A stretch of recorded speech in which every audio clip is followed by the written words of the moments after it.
Hi, friends. Welcome to Law Chat with Girija. This is your legal BFF, Girija Patel. Thank you for tuning in. I am so grateful for every single one of you for tuning in and listening, because this is what Law Chat is about. It's a place for you to be inspired, a place for you to gain some more wisdom and knowledge about your industry, but a place also where you can receive mentorship through storytelling. Thank you so much. Now, I know that before we walk into this next episode, whether you're tuning in through your iTunes or through other form of a podcast, or whether this is on YouTube, I would love for you to share this information with someone else, somebody who is your friend, your family, a colleague, somebody in your community, someone who can really be inspired by this as well and benefit from the information and from the stories that we're sharing with you today. Law Chat is to help the community, is to boost the community, is to inspire the community.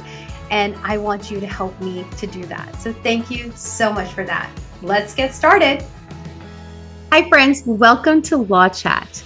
New beginnings start here, as my friend and lawyer and founder and CEO of Markham Law Firm, Jessica Markham, says right in the first page of her website. She describes her family law practice in Washington, D.C. area being a wholesome approach to family law, but then also helping her clients start a new life, but in a way that is not overwhelming, but also in a way that they can understand and be comfortable and confident in what she does. And her work speaks for herself and speaks for all the amazing things that she has done, because she's recognized in Washington, D.C. area as the best of Washington, D.C., top lawyers, and so many accolades out there. She's truly amazing and a total boss. And I think it's so cool because Jessica and I have known each other actually since middle school. We met back in 6th grade and truly became super BFFs at that point. But then I moved from Washington, D.C. to Houston, and we kind of kept in touch. And then afterwards, life happens. So you kind of lose touch. And then a few years ago, she and I reconnected and we both realized that we're lawyers. So Jessica, this is amazing. A full circle has come around. And now I'm here interviewing you and trying to, dissect all this information that a lot of my listeners and my clients have about what do you do when you have a business, but you are going through a divorce or somebody passes away, your spouse who owns a business passes away. So we're going to talk all about that. But before that, I want to talk a little bit about Jessica and how she started her law practice. And it's not easy starting a law practice because nobody teaches you how to do that.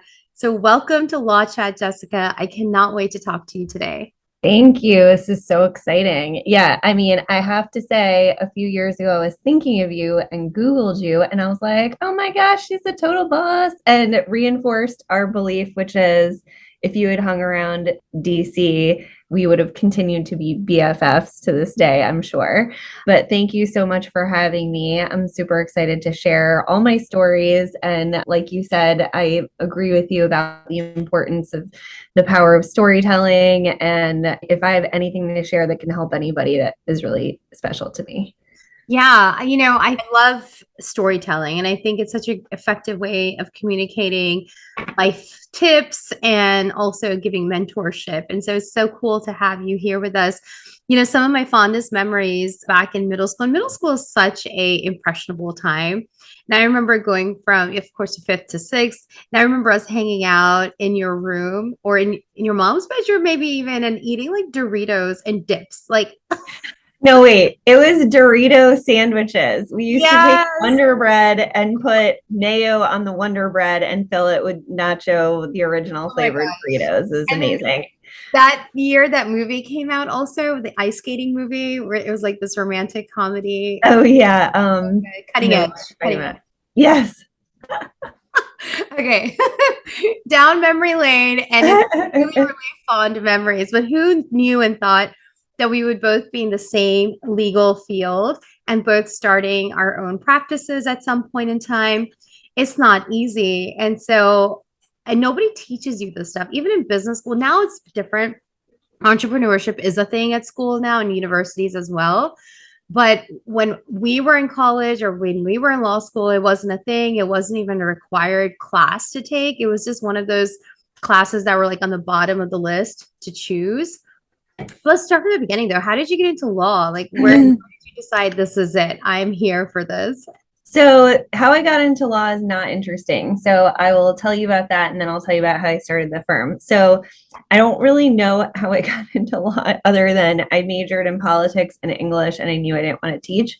But Michelle Obama's book, she said something in the book, which I need to go back and look at, but I remember it resonated with me. And my takeaway of what she said was that like she didn't really know lawyers or what being a lawyer really was, but it seemed like something that smart people did. And that was kind of like what I thought. So I think I just went because I didn't know what else to do. I mean, I'd never even met a lawyer.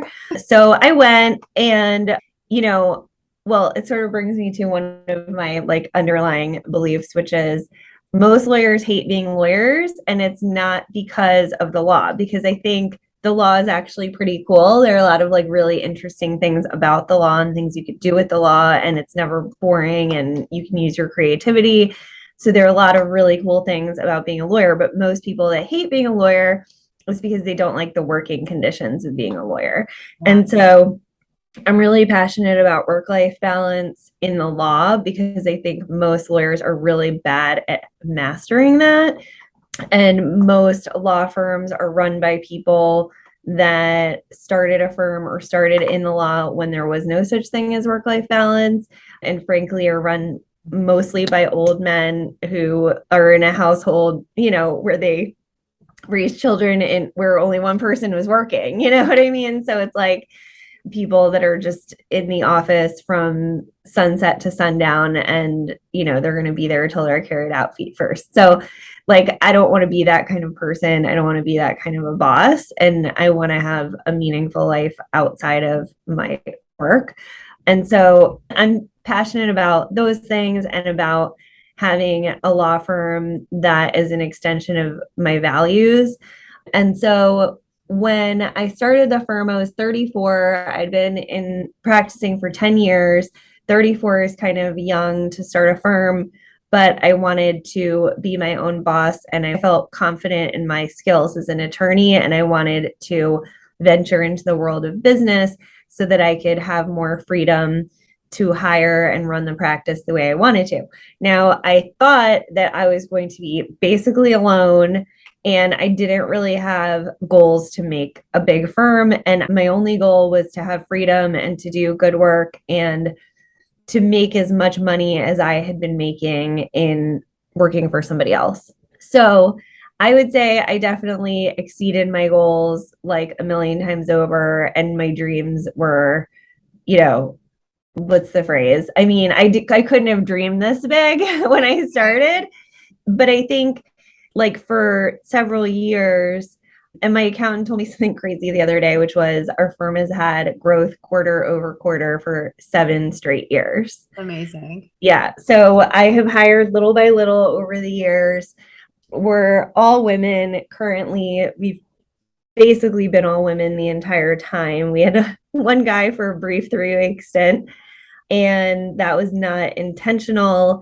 But over the years, women have come to me that knew me in the community, in the legal community, and said, you know, your firm is a great place to work and can I have a job? Yeah. So mostly it's been growth in that way. And we've had to advertise very little because I've hired people that I either had cases with or a friend of somebody I've had a case with and stuff like that. Yeah.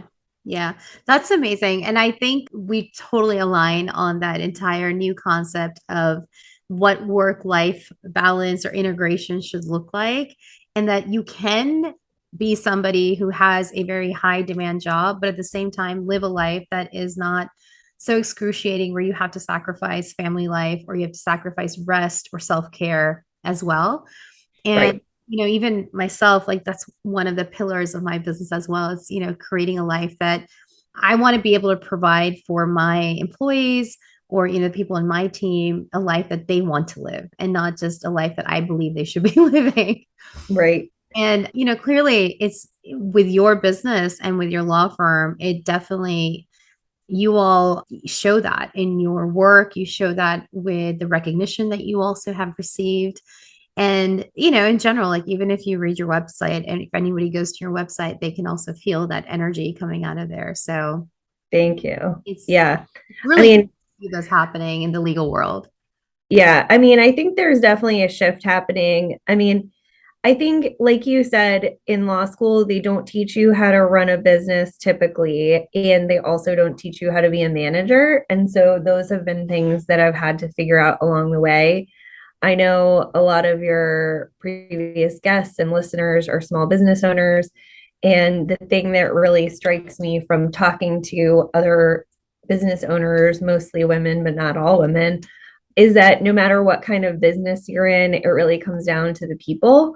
Yeah. And I try and lead with happiness in the sense that, like, I care about their happiness, I care about my happiness. And I think if the employees are happy, then the clients are going to be happy. If we don't have too much work, then we could be attentive to our clients. And most clients, really in any business, pretty much in any business, it's like it's all about like the attentiveness, right? Like the customer service aspect. Like, does somebody pick up the phone when they call? Like, whether you're an accountant, a dentist, a gynecologist, like whatever. It's like it's so important when somebody calls that somebody actually picks up. You know how like Yeah. surprised we are when you call anywhere and they pick up on the first ring and you have a real live person. Yes. And it's not a automation that takes you like 10 steps in and then you're like, I'm still talking to a robot. Right, right. So, I mean, I think part of how that happens in law is not having too high of a billable hour requirement, not taking too many clients, like just not being so bottom line driven as like your primary focus. Mm. Because if you don't have too many clients, you can keep your clients happy and attend to the ones you do have. If you're not buried in work, then you're less stressed and you're more pleasant to work with. I mean, it goes on and on. Yeah. Yeah, I love that. And something else that you said was your values. And I've talked about this so much on the podcast as well, even on, Law Chat 101s, where your value system is really important. And that's something that you need to determine when you're starting a business is what are the core values that this business is sitting on? And then kind of recentering every single time you're making big decisions that are these decisions aligned with the values that I set up for my business? Right. And I think most law firms don't think about values at all, like at least when they're starting. Like, again, you're like, well, what makes you different? And a lot of times people are like, I'm just trying to keep the lights on. You know what I mean? Like law and otherwise, right? It's like, okay, well, if you don't know what makes you different, nobody else is going to know either. If you don't think about your culture and your values, you are going to have culture and values. It's just going to be something that you fall into by accident. It might be something that you don't want. And so, we always kind of try and refocus on the values, refocus on the values, refocus on the values.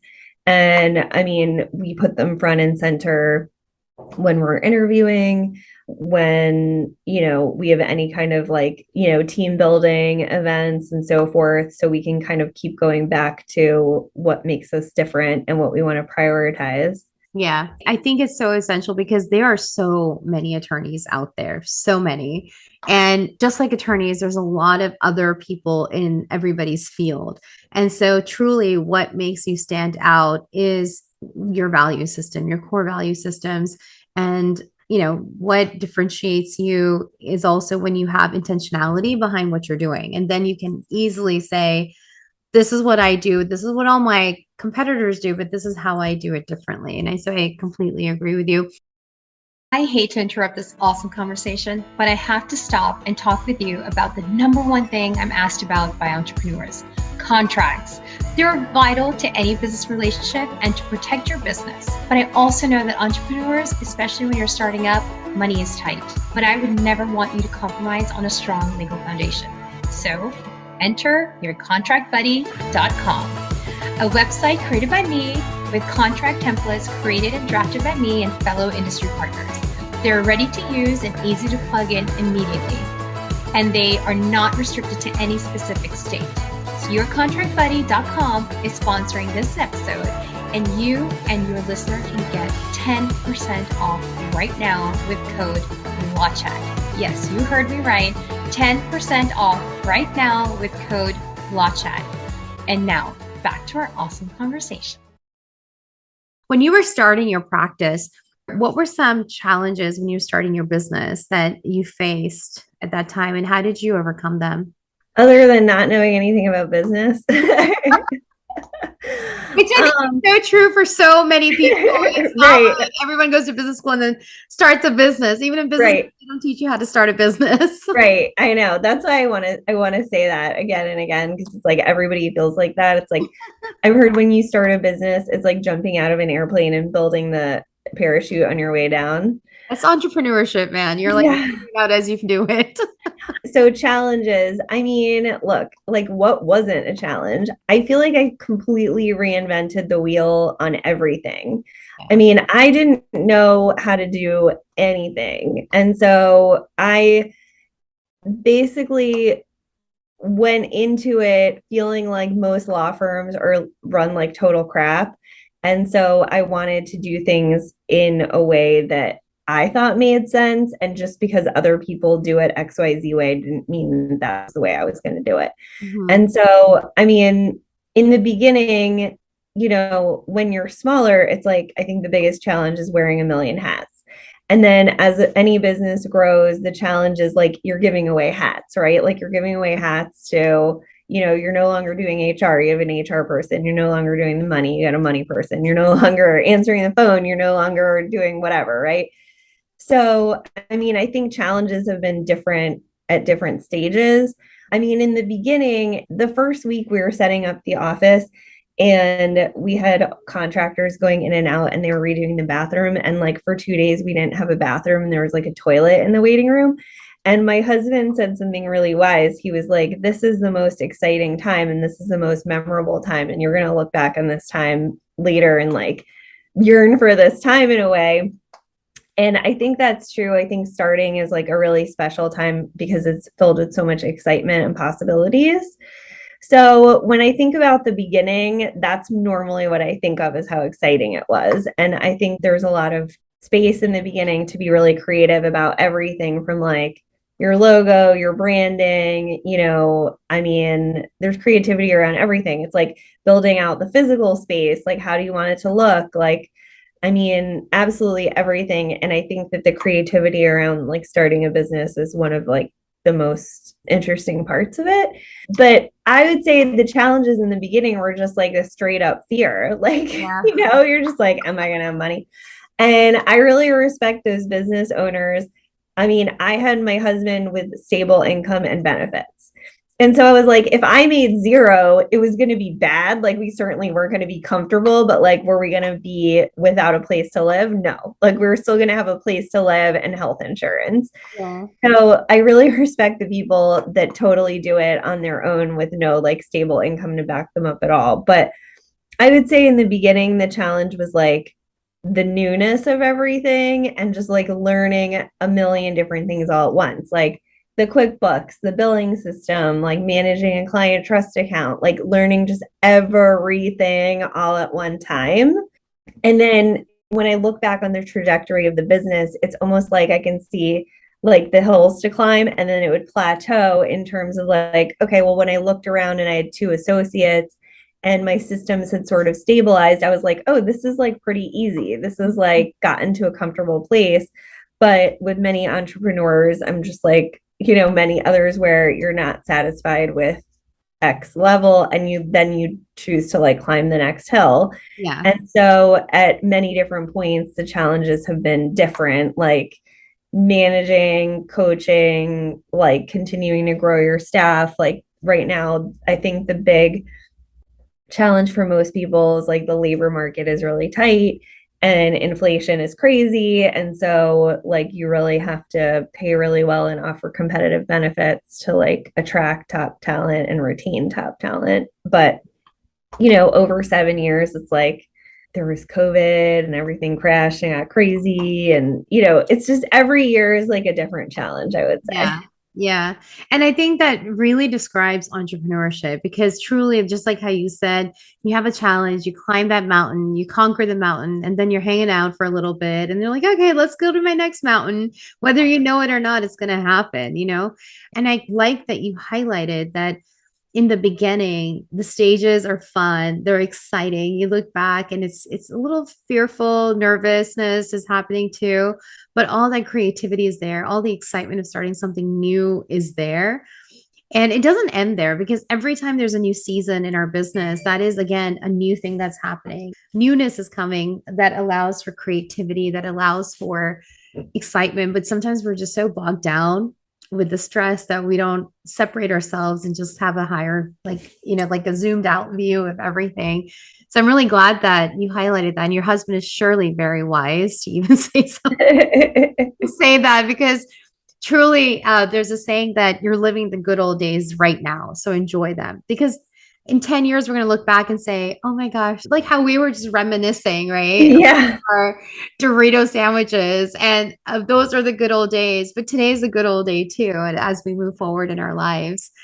And, 10 years from now, I'm going to look back and think about this moment right now, or, the other moments that we're in. So I love your journey because truly it's very much descriptive of most entrepreneurs out there, because there is a lot that you're learning right at that time. I remember when I started also, I was just like, I don't know, I'm just reinventing everything all over again. Then your part of you is like, why is this not already here? Why do I have to figure this out right now? and but then sometimes you need to figure it out so you can be a better leader for your company also, and for your business. Now I'm going to shift some gears a little bit because I really want to also talk about the law, the business, and familial issues that happen and matters. You're in family law. That's where your experience is. A lot of your experience is honed into family law. And so family law includes, divorce issues. It includes custody issues. It includes all other types of issues that might occur within families and the law. But when it comes to businesses, a lot of times when people are in their businesses and they've just maybe they've just gotten into partnership. So there's no like LLC per se or any other type of legal entity happening. But then there's a dissolution of a marriage. How can it impact a business at that point in time? Because a lot of people don't think about that when they get into a business with XYZ partner. Yeah. I mean, I deal with a lot of family businesses. So I'm only licensed in DC and Maryland, and each one treats it like kind of differently. And so it's really state specific. But what I will say is it's so important to document everything. And that is going to really guide what happens in the divorce. So in a lot of jurisdictions, the court cannot shift ownership of a business. And so in a divorce, typically the biggest thing that happens in a family business is a business valuation.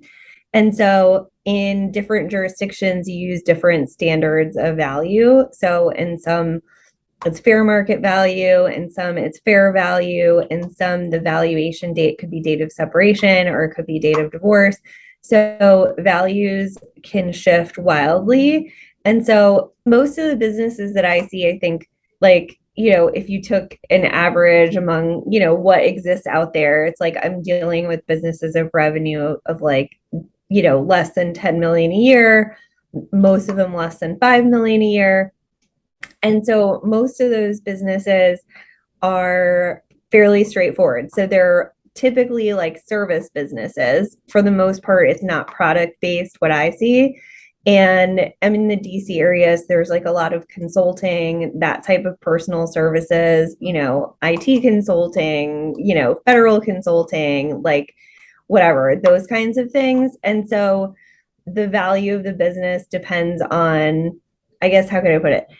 You do evaluation and there's like a few parts of it, right? There's like the enterprise goodwill, which is like, what's the value of the business? And then there's personal goodwill, which is if somebody is going to hire you, are they hiring your business because they like you? Like if you weren't there anymore, would they even hire you? Right? Like if there's a doctor's office and it's like, Bob Jones, plastic surgeon, and Bob Jones sells the plastic surgery practice, and then people are calling up, they're like, I want to see Dr. Jones, and they're like, he's not here anymore, right? So that's personal goodwill. So in some jurisdictions, personal goodwill is not marital property, can't be divided. So there are a lot of different things that can skew the value of a business.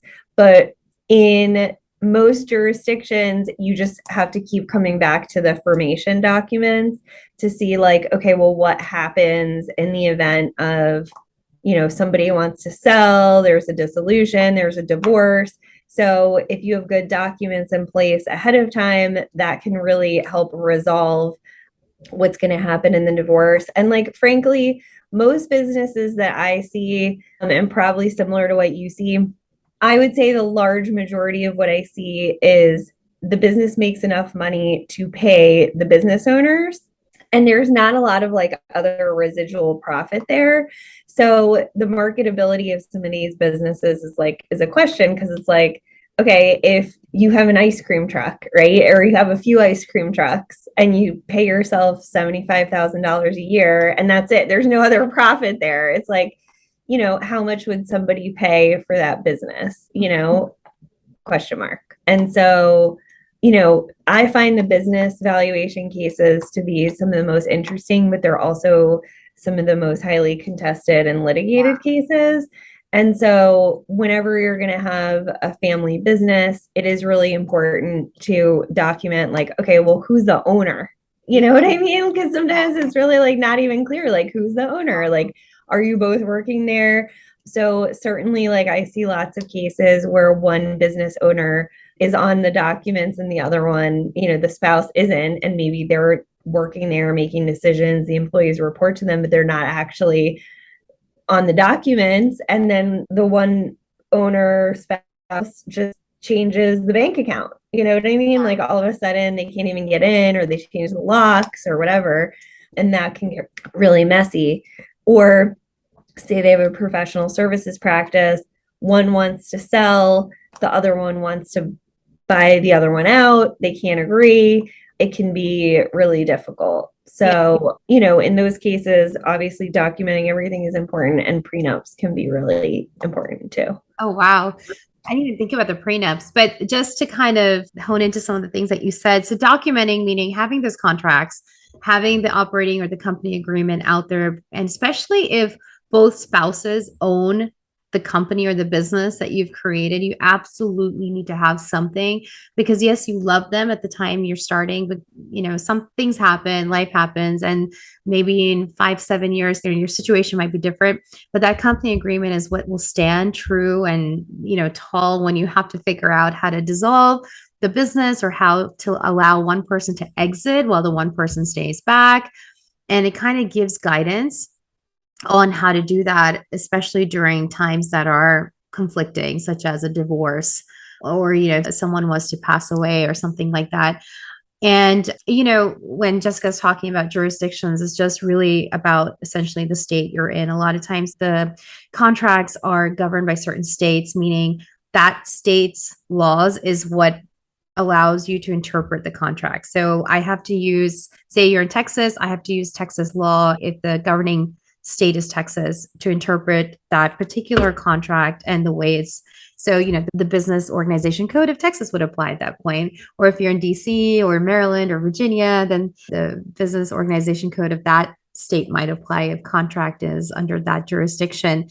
So I think that's so interesting because, there are times when, I know the company agreements that I put out there, especially if their spouse is involved, and there's actually an addendum for the spouse to sign as well when they're not a part of the company as an owner.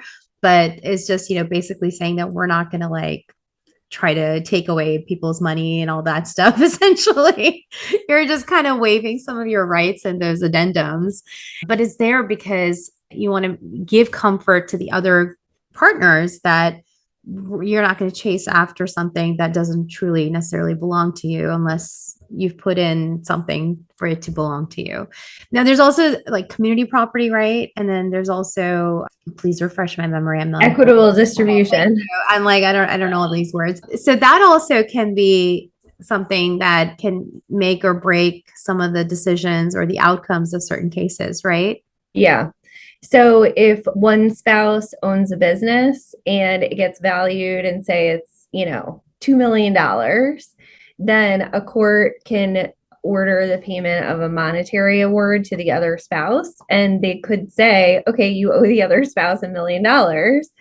And the one that owes, has the $2 million business, there's probably not that much liquid cash in there. And then it's like, well, how am I going to pay this? Right. And so the answer is usually like, well, that's your problem. Yeah. Yeah. So that's why these cases are so highly contested usually. So, what are some ways to safeguard yourself in general? Because I know earlier, and also just for disclosure purposes, Jessica is a lawyer in Maryland and DC. And so some of the legal things that she might be saying are very specific to that state. So, definitely, go and talk to a lawyer in your state or country if you're outside the United States. But Jessica, what are some ways to protect yourself or to avoid these issues that might occur in the future to mitigate them? Yeah, I mean, the number one way I would say is to get a prenup or postnup if you start a business. So, a prenup, as it sounds, is executed before the marriage. Postnup is the same idea, it just means you sign it after the marriage. So, a prenup, I always laugh because people come to me and they say they want a prenup and they have some kind of image of what they think a prenup is. And they think that I can just hit print and it pops out and they sign it and it protects them. But prenups are actually tremendously complicated and they're super tailored to whatever people want in there. So it not only provides for what happens in the event of divorce, but it also provides for what happens in the event of death during the marriage. And it can also provide how bills are paid and how debts are handled in all those situations. So one of the most common reasons that I have people get prenups is because one person is a business owner. And so you can put any number of things about the business in the prenup. But as long as you say how the business is going to be handled in the event of divorce or death, then that really removes a lot of issues that could be fought over later, and it really streamlines a divorce.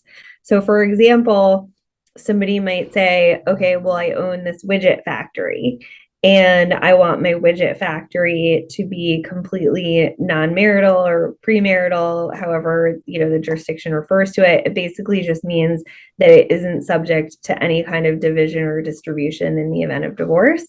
But you can do anything with your widget factory. Like you can say, for example, say, and I've had this happen before, like a 25-year-old woman, for example, marries like a 35-year-old man.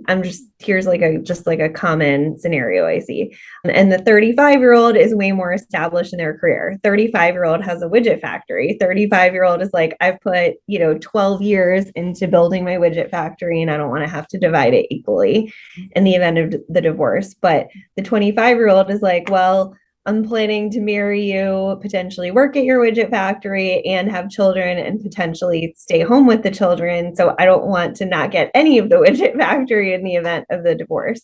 So then you fight over in the prenup, and I say fight over because it could be a negotiation and it could be sometimes a little more sticky than people would like it to be right before the wedding, but like it goes better than fighting over it at the divorce, trust me. So, what happens to the widget factory, right? So one scenario would be there's been a recent valuation of the widget factory. It's worth $5 million. And you say that in the event of divorce, 5 million is considered the premarital value, and anything over and above the 5 million would be potentially up for division in the event of divorce. Mm-hmm. Or you just say the entire widget factory is off the table. You won't get any of my widget factory. You get nothing, that kind of thing. Another example is if we're married under 10 years, you get nothing from the widget factory. If we're married over 10 years, it's all on the table. I mean, really, it goes on and on and on. And that's, it's made easier if you have a valuation, but most businesses don't have a valuation, or if they even have one, it's not a recent valuation. So then you start to kind of, for a prenup, in any jurisdiction, you have to have full disclosure for it to be valid. So one of the stickier things with a business is what value do you put on a business when you don't know what the value is, a lot of times you get third parties to come in and do the evaluation at that point. Yeah, I mean, so depending on what kind of valuation you do, it can be costly, but I always say that a prenup is the only time in your life really that you want to round up. So it's better to say like your business is worth more in that context and then have the other person waive interest in it than to fudge it down and then say, oh, well, I had no idea it was worth that much. Yeah.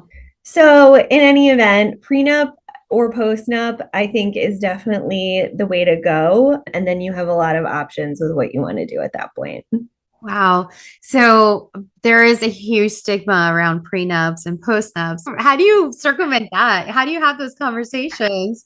Because truly, it's just like the contract world when two businesses are getting into contract. It's kind of like that's their prenup at that point, right? Or two partners are getting into a business and that company agreement can become their prenup in a very loosely manner. And a lot of times people are like, well, the word of mouth is there, but overcoming that good old handshake concept, it has taken time, to say, hey, contracts are good. They're not bad for you. But prenups still have that stigma. So how do you circumvent that? I mean, definitely both people have to be on the same page. And so I think I probably only get the people that are on the same page. It's interesting. There are, of course, some where one person wants it and the other person doesn't want it so much.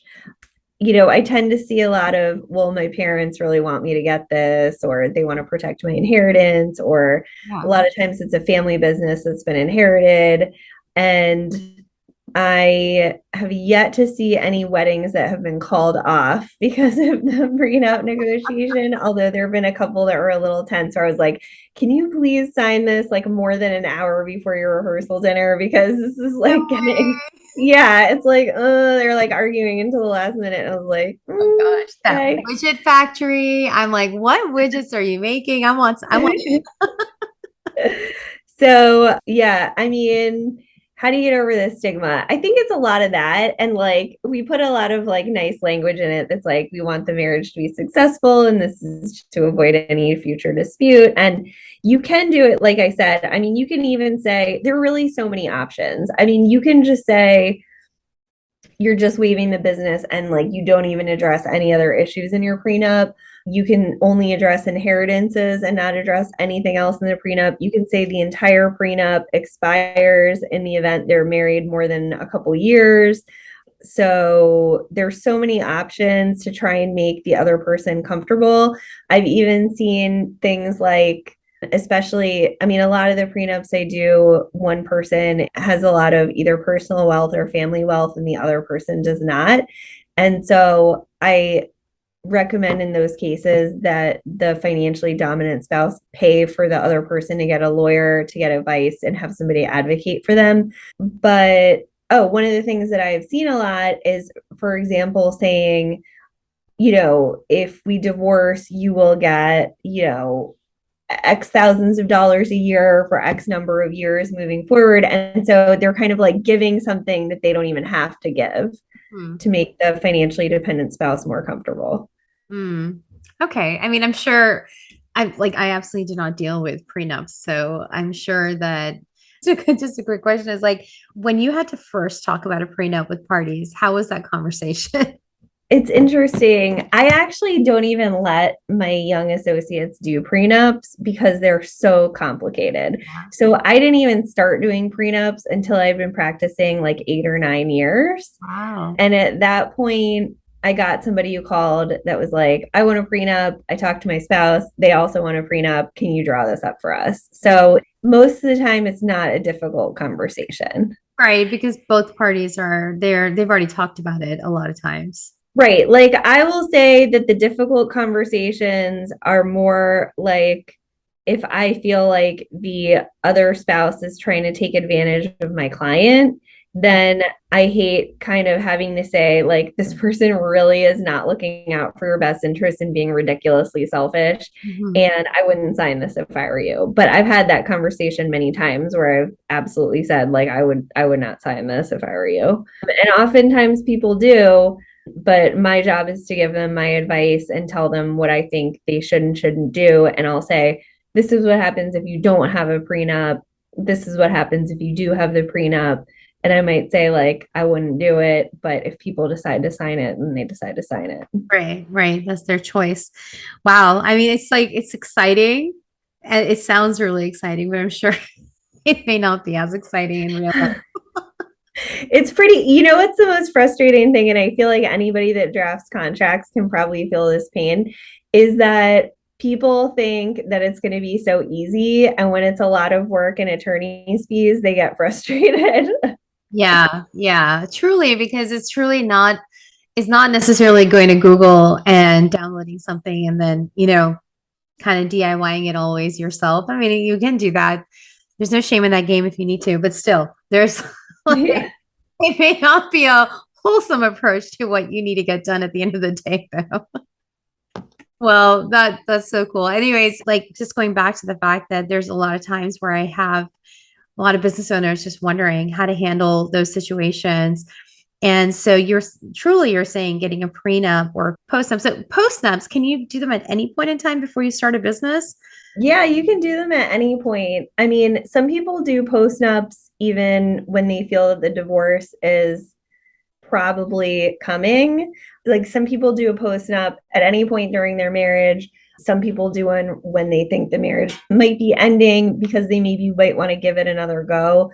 For example, if somebody found out that a spouse committed adultery and they lost trust, and maybe they say, like, they look around, they're like, oh, I don't have any money in my name at all. And they're kind of freaking out.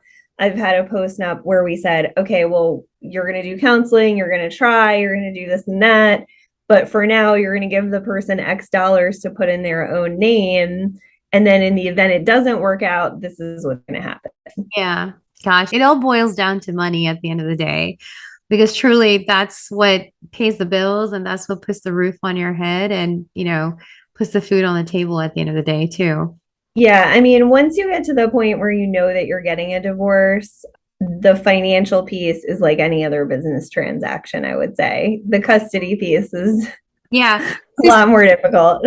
Say in a situation where there is somebody who has a business and they don't have a prenup or anything like that, but they do feel like, gosh, my personal life, my relationship is not where it needs to be. What are some actions that they could be taking at that point, and not in a deceiving way, not in a way where they're like just doing something behind the spouse's back and then, not that, because that could be a totally wrong thing, but working with your spouse and having that open dialogue with them, what are some actions that they could take in order to protect the business or the trajectory of where the business is going? That one's hard because I think, like you said, things could be viewed as, being inappropriate or plotting or whatever. And if you move around money in a certain way, it also can be treated as dissipation, like you're doing it in contemplation of a divorce to keep it from the other person. I think also it's hard because when you do evaluation or anything like that, you typically are going to look at years back. Mm-hmm. So even if you say, for example, you pay yourself more or less, either for purposes of like the valuation or purposes of like determining spousal support, I mean, that's going to be looked at. Like if it's depending on how many years you go back, I mean, there's really like not that many things you can do. But I think the most important thing, like I said, is like working with your business attorney Mm-hmm.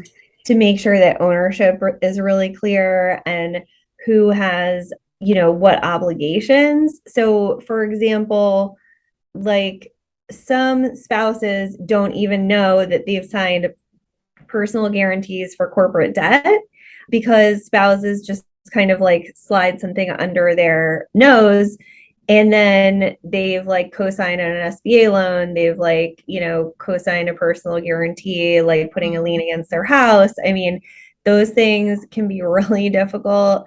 And so, you know, on either side of that, right?